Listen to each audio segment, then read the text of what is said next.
आंसू जो आपके हृदय से निकला हुआ सबसे बड़ा हृदय का भाव है, और वो आंसू तभी निकलते हैं जब आपका हृदय एकदम दुखी होता है।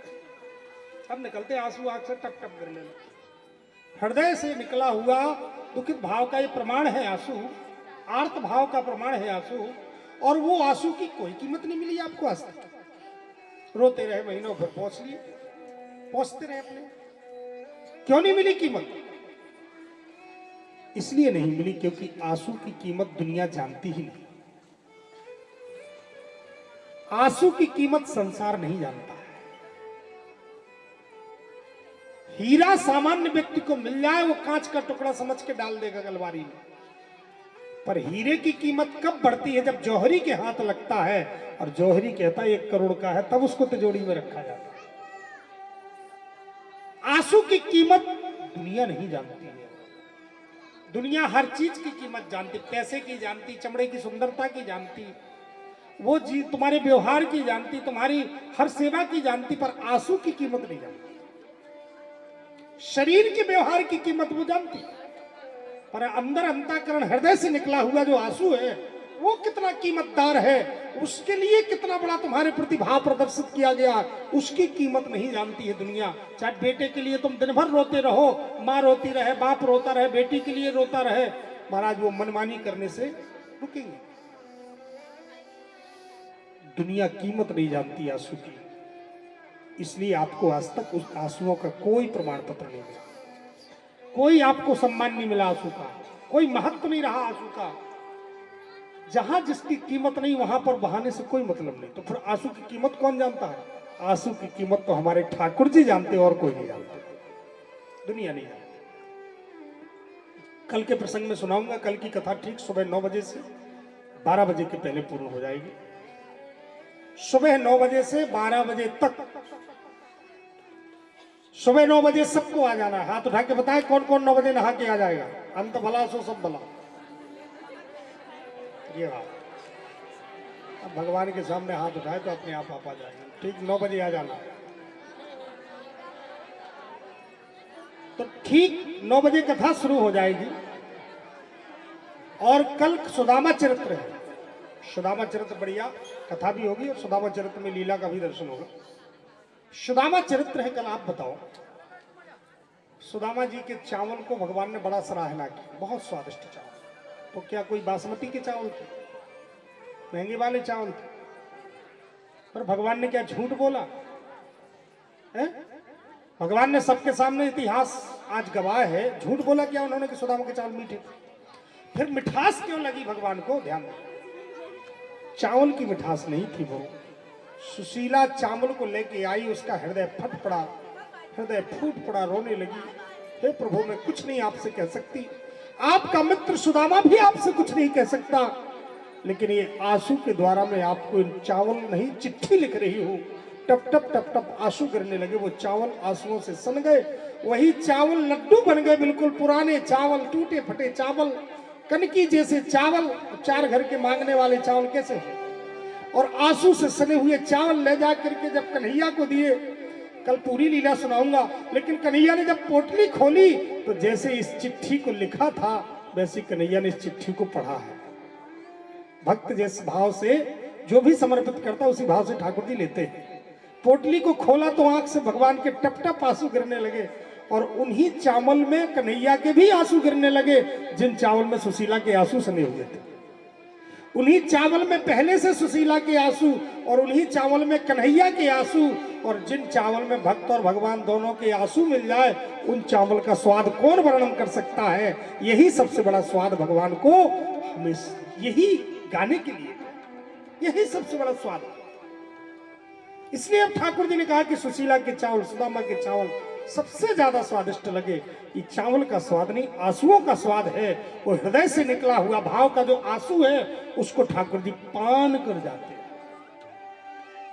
भगवान को रिझाया जा सकता तो आंसू से रिझा, उनको खारे नहीं लगते, उनको आंसू अमृत लगते हैं, क्योंकि ठाकुर जी भावग्राही जनार्दना, भाव से ही सबको स्वीकार करते।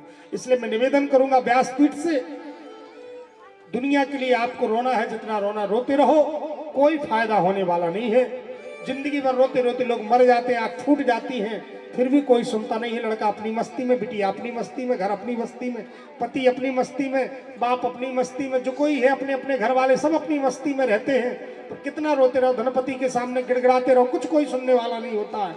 अगर रोना है तो संसार के सामने मत रो, कन्हैया के सामने, ठाकुर जी के सामने, राम जी के सामने कोने में बैठ करके ठाकुर जी के सामने रो लेना, दो आंसू टपका देना और उनसे अपनी चिट्ठी लिख करके कहे बस देना, कुछ लिखना नहीं, बोल देना प्रभु आपके सहारे, आपको ऐसा सौंपा। ये मत सोचना मेरा अधिकार है कि नहीं, मैं पढ़ी लिखी हूं कि नहीं हूं, मैं बड़ी आदमी हूं कि नहीं हूं, मैं इस घर में हूं कि नहीं, ना, उनके लिए सबका अधिकार है। बालक हो चाहे वृद्ध, किसी क्षेत्र में, किसी देश में, किसी भी जगह हो, सबका अधिकार है, एक समान अधिकार है, उनके लिए कोई भेद दृष्टि नहीं है। इसलिए आप हृदय से कभी रोने का मन करे, दुनिया के सामने तो हंसते रहो, कितना हृदय में दर्द हो फिर भी मुस्कुराओ, तब दुनिया को जीत सकते हो। नहीं तो जीवन भर रोते रहो तो तुम्हारी हंसी के अलावा कुछ नहीं होगा। मुस्कुराओ, अनुकूलता में तो सब मुस्कुराते हैं, प्रतिकूलता में जब मुस्कुराना सीख लोगे तब जिंदगी का जीना आ जाएगा। अनुकूलता में तो सब मुस्कुराते, कौन नहीं मुस्कुराता बताओ, अच्छी खुशियां है, हंसता रहता है बढ़िया। लेकिन जब प्रतिकूल परिस्थिति आए उस समय भी तुम्हारे अंदर मुस्कुराहट बनी रहे, तुम्हारे चेहरे पर मुस्कुराहट बनी रहे, उसको कहते धीर वीर पुरुष, वो कहलाता है। जीतने में तो सब खुश होते हैं, हार भी उसको प्रभावित ना कर सके, वही तो धीर वीर होता है, उसी को तो मुस्कुराहट कहते हैं। यह हमारे जीवन में होना चाहिए। अगर कभी कोई समस्या आए, समस्या आना दुखद नहीं होता, वो समस्या हमको दबा ले ये दुखद होता। कोई भी परिस्थिति दुखद नहीं होती, ना किसी को मजबूर कर सकती, पर वह परिस्थिति से हम दब जाए, अपने आप को कमजोर मान ले खुद से, दूसरा कोई नहीं हरा सकता जब तक हम खुद से ना हारें। इसलिए कभी भी हम खुद से दुखी ना हो, दूसरे के साथ भगवान से दुखी हो ले, भगवान से बता ले, आज से निश्चय करें कि हम राम जी के राम जी हमारे, हम कन्हैया जी के कन्हैया हमारे, उनसे हम प्रार्थना करेंगे। आज गोपिकाओं ने प्रभु के सामने रुदन किया, तो ठाकुर जी गोपिकाओं के लिए, ठाकुर जी सब कुछ। आज इनका नाम स्वर्ण अक्षरों में लग गया, आज इनकी कथा कहते हैं सभी लोग, नहीं तो किसी की रोने की कथा कही जाती है। आप बताओ, कोई किसी के रोने की कथा कहता है? अरे हंसने की कह देगा, उसके अच्छी वीरता की कह देगा, उसके कुछ कोई भी संघर्ष की कह देगा, पर रोने की कथा कभी कोई नहीं कहेगा। पर रोने की कथा को भागवत में सबसे विशेष बताया गया, क्यों? क्योंकि भगवान के लिए रोई। रुरुदु सुस्वरम राजन कृष्ण दर्शन लालसा जयति तेधिकम जन्म नामज श्रेयति इंदिरा शश्वदत्त रही। आइए एक आदि श्लोक का स्मरण कर लेते हैं। जयति तेधिकम जन्म नामज श्रेयत इंदिरा शाश्वत रही। जयत द्वेषता इच्छुतावता वैरता सब काम जीवती शरदोदासये साधु जात सा सरस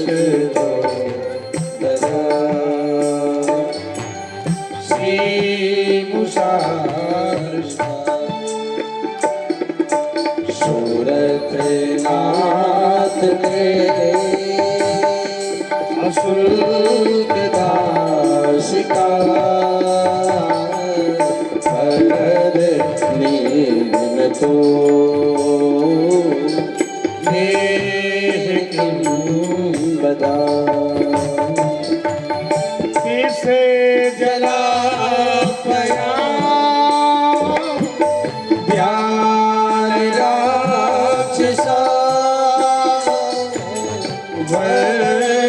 मारुता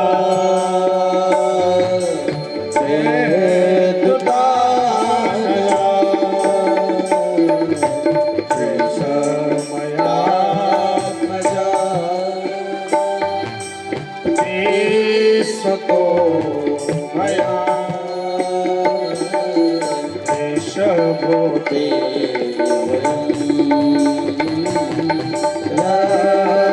रक्षितामहो ऋषभूते वयं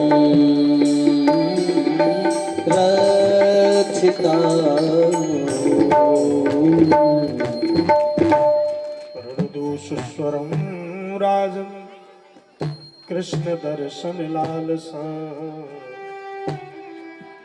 कृष्ण की दर्शन की लालसाएं रो रही है। उसी समय ठाकुर जी जब रोती हुई गोपिकाएं बेबल हो गई, तासामाविर्भूत छोरी स्मयमान मुखाम्बुज पीतांबर धर सृगदी साक्षात मन्मथ मन्मथ। ठाकुर जी प्रकट हो गए। ध्यान, तासाम आविर्भूत छौरी। श्री सुखदेव जी ने भगवान कृष्ण को छौरी कहा। छौरी माने वीर।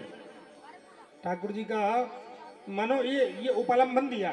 सुखदेव जी का भी गोपी भाव। सुखदेव जी कहते तुम बड़े वीर हो। यहाँ प्रेमियों के बीच में वीरता कहीं दिखाई जाती है? प्रेमियों के बीच में तो हारने में ही जीत। प्रेमियों के बीच में वीरता नहीं दिखाई जाती है। ये सुखदेव जी कहते हैं। तासामाविर्भूत छौरी स्मयमान मुखाम्बुज पीतांबर धरा सृगदी साक्षात मन्मथ मन्मथ। जानते हो परीक्षित कौन प्रकट हुए हैं? जो सबके मन को मथ दे वो है कामदेव। जो सबके मन को मथ दे वो कौन है? कामदेव। और जो कामदेव के भी मन को मथ दे वो है श्री कृष्ण साक्षात मनमथ मनमथ। मनमथ माने कामदेव और मनमथा मनमथ मनमथा माने श्री कृष्ण। कन्हैया प्रकट हुए। समस्त गोपिकाओं ने चुनरी बिछाई बिठा लिया। एक गोपी टकटकी लगा के निहारने लगी। कन्हैया एक बात बता दो, ये तुम कौन सी लीला करते हो? बार बार बुलाते हो बंसी बजा के फिर भाग जाते हो। है? अगर तुमको भागना ही था तो बुलाते क्यों? है? हे श्याम सुंदर, आप अपना उद्देश्य बता दो, क्या है, चाहते क्या हो? कन्हैया, हम लोगों ने 3 प्रकार के प्रेमियों को सुना है शास्त्रों में। तुम कौन से प्रेमी हो समझ में नहीं आया। कौन कौन से? बोले एक तो प्रेमी वो होता है जो प्रेम करने वाले से प्रेम करता है। दूसरा प्रेमी वो होता है जो प्रेम ना करने वाले से प्रेम करता है। और तीसरा प्रेमी वो होता है जो प्रेम करने वाले को रुलाता तड़पाता। तुम कौन से नंबर में आते? कन्हैया ने कहा देवियों, जो प्रेम करने वाले से प्रेम करता है उसका प्रेम प्रेम नहीं, वो तो व्यापारिक प्रेम कहलाता है। भाई दुकानदार इसलिए ग्राहक से प्रेम कर रहा है क्योंकि हमारी दुकान में आएगा। है? नेताजी इसलिए वोटरों से प्रेम कर रहे हैं क्योंकि वोट मिल रहा है। और इसलिए आप कुर्सी वालों से प्रेम कर रहे हैं। आपका काम रहता, स्वार्थ रहता। कुर्सी हटी, प्रेम हटी। जो प्रधानमंत्री बन गए उसी से प्रेम। तो धनपति जब तक धन है तो धन से प्रेम है, बाकी धनपति से थोड़ी प्रेम है। तो जहां लेन देन का प्रेम होता है उसको व्यापारिक प्रेम कहते हैं। भाई तुम कर रहे हो, हम कर रहे हो, तुमने किया, हमने किया, नहीं किया तो नहीं किया। जयराम जी, उसको लेन देन का प्रेम कहते हैं। जो प्रेम करने वाले से प्रेम करता है उसको लेन देन का प्रेम करता है। इसलिए वो व्यापारिक प्रेम कहलाता है। लेन देन विनिमय जो होता है व्यापार में होता है, पहला प्रेम। और दूसरा, प्रेम ना करने वाले से जो प्रेम करते हैं ऐसे प्रेमी माता पिता होते हैं। बच्चे कभी माता पिता से प्रेम करें चाहे ना करें, लेकिन माता पिता हमेशा अपने बच्चों से प्यार करते हैं। भले ध्यान देना, कोई भी बच्चा अपनी माँ से कह दे तुम हमें बिल्कुल नहीं चाहती हो, लेकिन माँ के हृदय को जब जानोगे तब पता चलेगा। है? तुम पिता से कह दो कि तुम हमें चाहती नहीं। कोई बेटी कह दे माँ से कि तुम हमें चाहती नहीं हो, तुम्हें बिल्कुल पता नहीं है कि क्या चाहत होती है। हो सकता है तुम्हारे निर्माण के लिए वो कड़ी बनी हो, लेकिन तुमको ना चाहती तो तुम्हें ना डांटती, तुमको ना चाहती तो तुमको सही मार्गदर्शन ना देती, सड़क की और लोगों को तो नहीं देती है।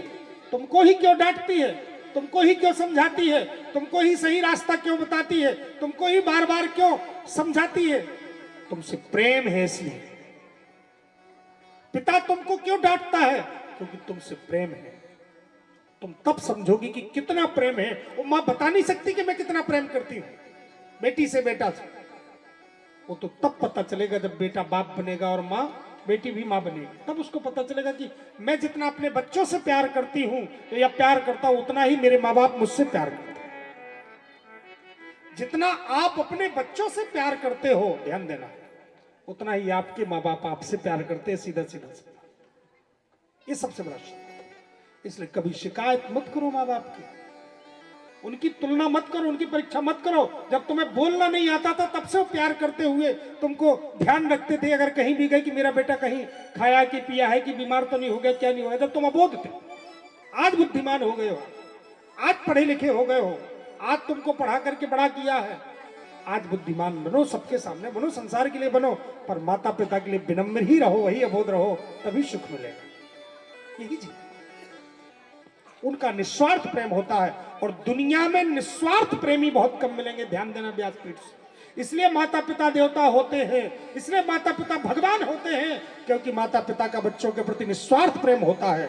दुनिया का कोई भी व्यक्ति कितना भी हो, वो कभी नहीं चाहता कि मुझसे आगे बढ़े, ध्यान देना, कभी नहीं चाहेगा। लेकिन माता पिता और गुरु हमेशा चाहते हैं कि हमारा पुत्र, हमारा शिष्य आगे बढ़े। हर मास्टर की कामना होती है हर बच्चा कलेक्टर बन जाए। पढ़ाने वाला जो माता गुरु होता है, गुरु की हमेशा ऊंचे उठाने की इच्छा होती है। माता पिता की हमेशा इच्छा होती है कि हमारा बच्चा, भले वो माता पिता चपरासी हो, भले पिता चपरासी हो, भले माँ इधर उधर काम करके अपना बच्चों का पालन करती हो, लेकिन वो भी चाहती कि हमारा बेटा कलेक्टर बन जाए, अधिकारी बन जाए, हमारा बेटा आगे बढ़ जाए, अच्छा बन जाए। ये निस्वार्थ प्रेम है। इसलिए मैं व्यासपीठ से कहूंगा कि निस्वार्थ प्रेमी केवल माता पिता गुरुजन होते हैं। इसलिए कभी भी इनके हृदय को मत दुखाना। कितना भी जीवन में तुम्हारे कठिनाइयां आ जाएं, कितना भी तुम्हें अपने आप को संयमित करना पड़े, पर इनके विपरीत मत होना। ये हमारे लिए सबसे बड़ा सिद्धांत है। माता पिता से बढ़कर के कोई नहीं होता। ये निस्वार्थ प्रेमी, और दुर्लभ है इस संसार में निस्वार्थ प्रेमी। जिनका भी प्रेम होगा स्वार्थ का होगा महाराज, चाहे पति पत्नी का हो, चाहे भाई भाई का हो, चाहे बहन का, महाराज स्वार्थ में हो। पति पत्नी कहे हम बहुत प्रेम करते हैं, कुछ नहीं करेंगे। पति कहे हम तो कुछ नहीं करेंगे, प्रेम करते हैं। पति कहे हम कुछ नहीं करेंगे, प्रेम करते हैं। अब शादी हो गई, अब शादी होके गए, अब उसने कहा हम तो प्रेम करते हैं और हम कुछ नहीं करेंगे, ना आटा पिसाने जाएंगे, ना सामान लेने जाएंगे, ना कुछ करेंगे, ना। अब 1 साल चलेगा, 2 साल चलेगा, जब तक घर में गृहस्थी, घर के लोग देखेंगे माँ बाप को कुछ नहीं कर रहा तो कहेंगे जा बेटा अलग हो जा, अपनी पत्नी से प्रेम कर। अब वो पत्नी के साथ रहने लगा अलग से कमरे में। पत्नी कहे जाओ कुछ सामान लेके आओ, कुछ नहीं है घर में। बोले हम तो प्रेम करेंगे और कुछ नहीं करेंगे, हम कुछ नहीं करेंगे, और वो घर में कुछ सामान ला के ना रखे। कितने दिन प्रेम खाएंगे पिएंगे? जब घर में कुछ नहीं बचेगा, वो भी बेचारी पत्नी वो बेच भान के अपना काम धाम करके किसी तरह से मेहनत करके 2 साल 3 साल भी काट लेगी। और जब घर में कमरे में कुछ नहीं बचेगा, कोई करने वाला नहीं होगा, परेशान हो, फिर कहेगी खींच करके कुछ करो ना, जाओ ना, कुछ नहीं है खाने के लिए। वो कहेगा मैं कुछ नहीं करूंगा, केवल प्रेम करूंगा, मैं कुछ नहीं कर सकता, केवल प्रेम कर सकता। पत्नी क्या कहेगी? चूल्हे भार में जा तुम्हारा प्रेम, तुम जाओ पहले कमा के लाओ, पहले खिलाओ पिलाओ, भूखे पड़े हैं 3 दिन से, खाने को है नहीं, प्रेम प्रेम प्रेम। प्रेम से क्या हो जाएगा? खाए कि ओढ़े कि बिछाए कि रोटी बनाए कि चूल्हे पे से, क्या करें? इसलिए संसार व्यवहार से चलता है। व्यवहार अगर थोड़ा मोड़ा गड़बड़ हो जाता तो थोड़ी सी में लड़ाइयां होने लगती, थोड़ी सी कमी आ गई, स्वार्थ में कमी आ गई। कहां निस्वार्थ प्रेम है महाराज? थोड़े से किसी के स्वार्थ, पति के स्वार्थ में कमी आ जाए, पत्नी के स्वार्थ में कमी आ जाए, सब स्वार्थ, पर माँ बाप का निस्वार्थ प्रेम होता है। इसलिए मैं निवेदन करूंगा कि माँ बाप के दिल को नहीं दुखाना चाहिए, और बाकी तो सबको लेके चलो। ये ना कहना महाराज जी तो घर में कह रहे अलग अलग, ना, सबको मान के चलो, पर माँ बाप को भी मान। पत्नी पति और घर परिवार को सिखाने की जरूरत नहीं, वो तो अपने आप सीखे हैं, लेकिन माँ बाप के हमें हृदय नहीं दुखाना चाहिए, हमारा सबसे बड़ा। तीसरा प्रेमी जो होता है, हे देवियों, वह प्रेमी होता है परमहंस, जिसकी शरीर से ऊपर स्थिति उठ जाती है। गोपिकाओं ने कहा लगता आप तीसरे नंबर के प्रेमी हो, जो आप बार बार हम लोगों को छोड़ के भाग जाते हो। ठाकुर जी ने कहा देवियों, मैंने जो यह लीला किया ये केवल प्रेम को बढ़ाने के लिए किया। जब तक वियोग नहीं होता तब संयोग का प्रेम, संयोग का सुख नहीं मिलता। अगर रात ना आवे तो दिन का भी किसी को अनुभव ना हो, इसलिए अनुभव ना हो, दिन का सुख ना मिले, क्योंकि रात नहीं आएगी तो कोई सोएगा नहीं, सोएगा नहीं कि तो थका रहेगा, तो फिर रात्रि में दिन में पता नहीं चलेगा उसको क्या है क्या।